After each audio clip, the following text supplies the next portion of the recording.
सो इस देश की मेन समस्याओं को हम कई भागों में विभाजित कर सकते हैं। सो एक सबसे बड़ी समस्या जो आज हमारे सामने है कि हमारे यूथ की जो पॉपुलेशन है, we are a youth country basically, India is a youth country, और getting employment for the youth is one of the primary issue which are youth is facing right now. अगर आप multiple मुद्दों की बात करें तो मतलब लाइक मैं व्यापार मंडल के नेशनल अध्यक्ष को सुन रहा था, तो स्टेट अध्यक्ष को, तो ऑब्वियसली देर आर व्यापारी खुश नहीं है आज की डेट में because of the complications of GST portal and issues. So व्यापारीगण जो है वो ट्रेड में सिंप्लीफिकेशन चाहता है, कॉम्प्लिकेशन से बचना चाहता है, वो उनको ये एक सेकेंड इशू है basically. If you talk about India as a whole, as a नागरिक, मैं इंडिया का नागरिक हूँ, मैं सच्चा देशभक्त हूँ, राइट। और अगर आप आज भी देखें तो हमारी बेसिक मूलभूत सुविधाएं कंप्लीट नहीं हैं। आप एक ट्रेन के जनरल डब्बे में ट्रैवल करके देख लीजिए कि जितने लोग ट्रैवल कर रहे हैं और जितनी बोगी हमारे पास अवेलेबल हैं, क्या हम 75 साल के बाद अपनी ट्रेन में एक्स्ट्रा पैसेंजर बोगी नहीं लगा सकते हैं क्या? H1 लग जाती है, थर्ड AC लग जाती है, सेकेंड AC लगती है, but only 5% people are able to afford it. तो बाकी लोगों का क्या, आज तक उनके बारे में कौन सोचेगा? तो जो बॉटम ऑफ द पिरामिड है, जो कि नीचे और मध्यम वर्गीय से भी नीचे परिवार हैं, उनकी बेसिक मूलभूत सुविधाएं, अगर हम आज भी, अगर केजरीवाल जी बोलते हैं कि हम घर घर में पानी देंगे, 75 साल के बाद आप बोल रहे हो कि हम घर में पानी देंगे, तो आप समझ सकते हो कि भारत की समस्याएं क्या क्या हैं बेसिकली। जी, लेकिन अगर आप जो 2024 के जो चुनाव के मुद्दे हैं, आप तो ट्रैवल करते हो, आपको हिसाब से क्या मुद्दे नजर आते हैं 2024 में? जो बीजेपी के लिए जीतने का मुद्दा है मैं आपको वो बताता हूँ, फिर मैं कांग्रेस पे आता हूँ। यानी कि क्योंकि दोनों पार्टियों को बहुत अच्छे से निष्पक्ष तौर से मैं इनको ऑब्जर्व करता हूँ। I am a observer, you can call me political observer, not analyst as of now because I don't consider myself to be analyst level right now, but I am just a observer basically.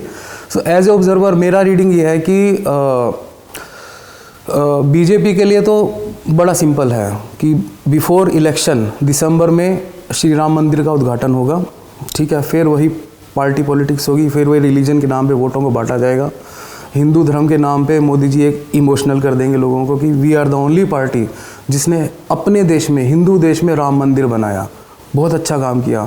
अगर आप actual secular होते तो एक आप बहुत अच्छी मस्जिद भी बना देते उसके आधे बजट से, कहीं पे भी जहाँ पे मुस्लिम पॉपुलेशन ज़्यादा है। अगर हमारे को एक भारत, अगर आप भारत को सही में संस्कृति वाइज समझते हैं तो we are a secular nation जिसने सारी प्रजातियों को, सारे देशों के लोगों को अपने आप इम्बाइब किया है यहाँ पे, राइट। अगर हम दूसरे लोगों को इम्बाइब करते तो खाली हिंदू धर्म का डंका क्यों बजा रहे हैं, ये मेरा क्वेश्चन मोदी जी को है। He will be offended with that, I am fine with that basically. Number 2, coming back to Congress basically, Congress में लीडरशिप का अकाल है बेसिकली। सो जो कांग्रेस का मेन इशू है, नंबर 1 की लीडरशिप का अकाल है, नंबर 2 जो एक आम कांग्रेसी है उसको पानी और चाय की भी इज्जत नहीं है आज की डेट में, यानी कि मैं बहुत स्ट्रेट फॉरवर्ड बात कर रहा हूँ। दूसरा, प्रोफेशनल्स की इज्जत नहीं है।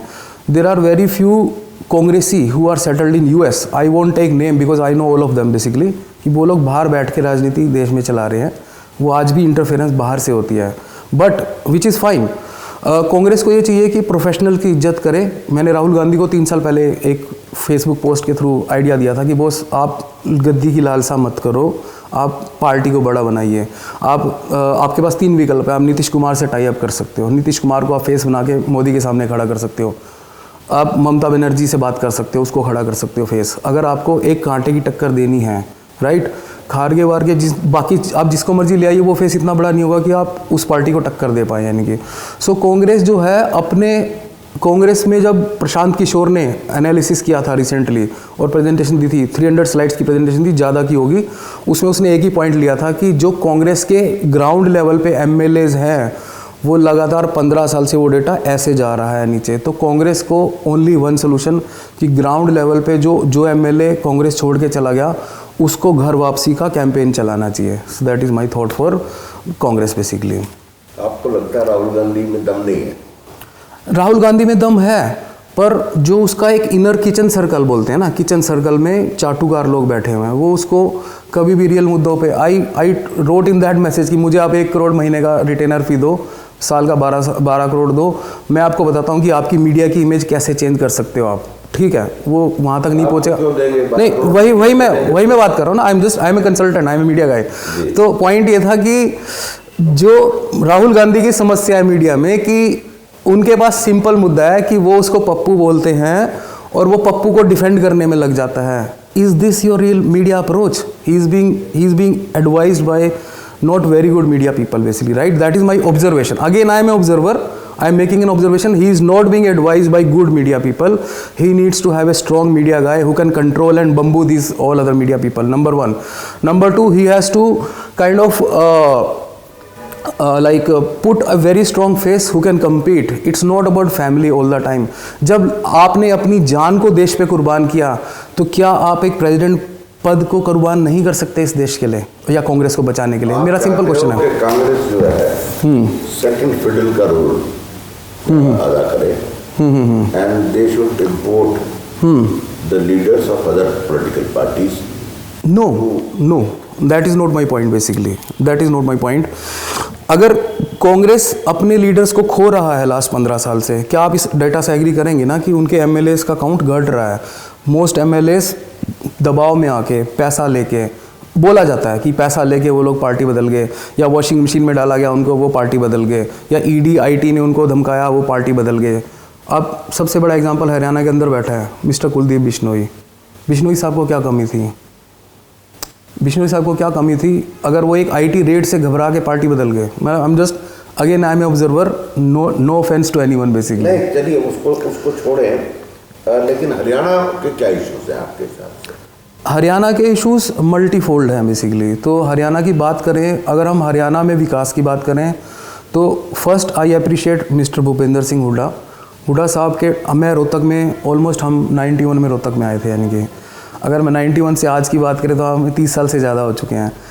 जितना भी विकास हुआ या विकास सुना आपने, या विकास हुआ या सुना, वो भूपेंद्र सर के राज में ही हुआ। यानी कि बहुत सारी पार्टीज़ आई, अरविंद शर्मा आया, अरविंद शर्मा ने दोबारा किसी को अपना फेस दिखाया?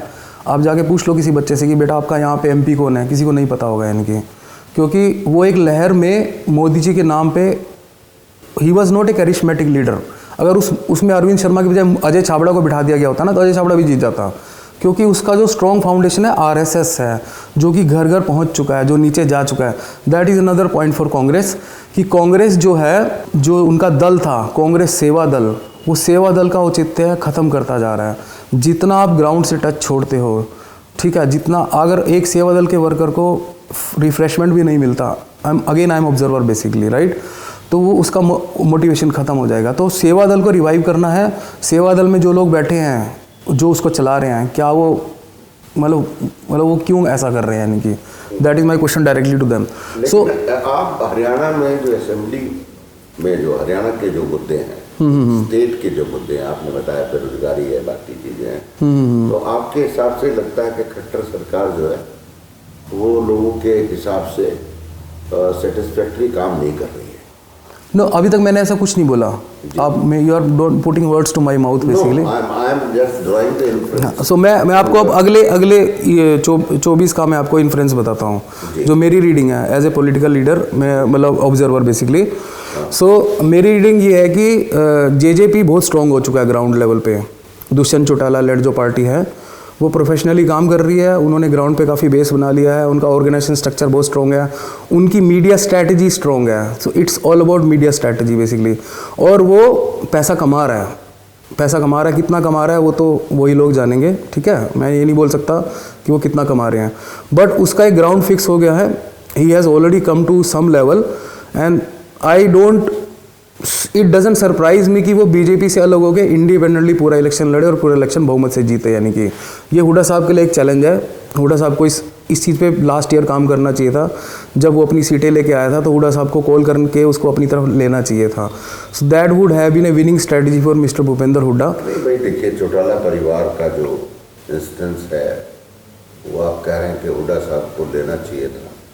पॉलिटिकली जो जेजेपी का कैरेक्टर है वो एंटी कांग्रेस है, और एंटी कांग्रेस जेनेटिक्स में जो दुष्यंत चौटाला कांग्रेस के साथ नहीं जाएगा कभी भी।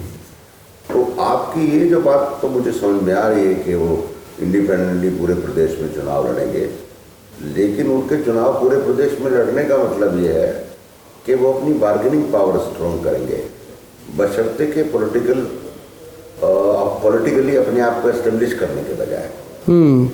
तो मेरा बस यही एक इन्फ्लुएंस है कि त्रिशंकु विधानसभा होगी जिसमें बीजेपी एक तरफ होगा, कांग्रेस एक तरफ होगी। कांग्रेस के और टुकड़े हो जाएंगे आगे जाके, यानी कि क्योंकि वही अगेन अगर आप अभी भी जातिवाद पे ही लड़ते रहोगे तो कब तक जातिवाद लड़ोगे, यानी कि तो अगर आप पंजाबी और ब्राह्मण को अपने साथ नहीं ले पा रहे हो तो आप अपना गड्ढा खुद खोद रहे हो ना, अपने आगे खुद ही गड्ढा खोद रहे हो।